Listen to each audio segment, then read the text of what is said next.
Un centre de désintox qui doit fermer ses portes. Pierre, c'est Narconon de Trois-Rivières, oui, il ferme ses portes temporairement, du moins. C'est le ministère de la Santé qui force le centre de désintoxication à cesser ses activités.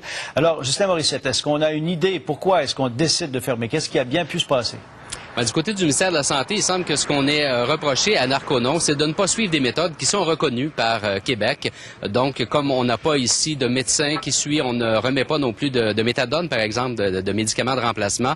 On leur reproche leur façon de faire et on a décidé qu'on ne renouvelait pas leur accréditation. Donc, Narconon doit fermer ses portes, doit donc demander à ses résidents, les gens qui étaient en cure ici, de quitter les lieux pour aller dans d'autres centres de désintoxication. En attendant, évidemment, chez Narconon, ce qu'on veut faire, c'est évidemment contester cette décision, mais le temps que les procédures vont durer, on ne pourra être en activité ici. Il y avait une trentaine de personnes vendredi au moment où l'avis a été envoyé chez Narconon, trentaine de résidents qui étaient en cure, et ces personnes-là, il y en a encore une dizaine ici, mais on a tenté de les relocaliser ailleurs. C'était le seul centre Narconon au Québec, donc ailleurs, ça veut dire quelque part aux États-Unis.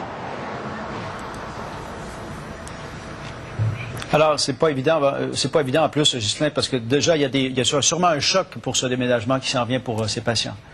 Oui, puis c'est surtout qu'on ne sait pas vers où on va aller et les familles non plus ne savent pas nécessairement vers où les jeunes ou les personnes qui sont ici vont être redirigées. Donc, c'est pas facile pour les gens qui sont ici sur place. Merci.